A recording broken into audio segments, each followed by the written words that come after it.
এই ফকির বাচ্চা ফকির, তুই ফঙ্গু তাহলে ভালোই কেমনে? এই দেশে তো সবাই বাপ ধরে থাকে, আপনার নেতা আপনি বাপ ধরার মধ্যে আছেন। চুপ! নেতা রেট 1 লাখ কোন বিকালের মধ্যে লোকজন জোগাড় করি, টাকা কিন্তু ক্যাশ লাগবো, তা না হলে কিন্তু আপনার হাতে মাটি ধরাই দিমু। না না, ঠিক আছে ঠিক আছে, তুমি লোক ডাকো আর আমি টাকা নিয়ে তৈরি থাকবো।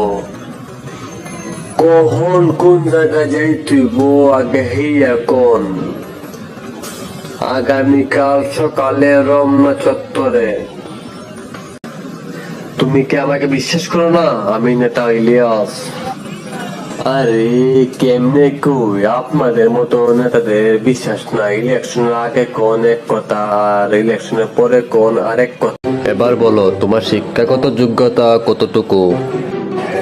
এমপি। এইটার আবার মানে কি? Matric pass.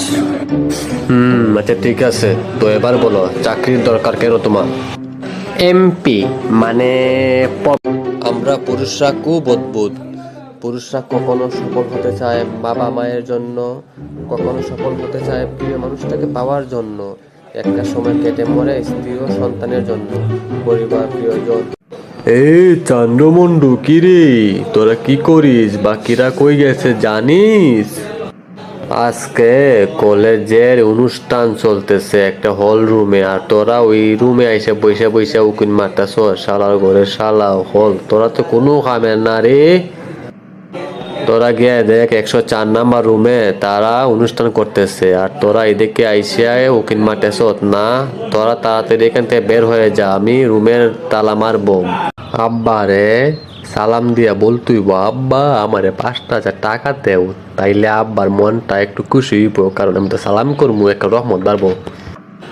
আব্বা আসসালামু আলাইকুম। আব্বা আপনি ভালো আছেননি? ওয়ালাইকুম সালাম। হে রে বাবা, ভালো আছি। আজকে তো তুই আমার এত সম্মান করতেছিস, ঘটনা কি রে?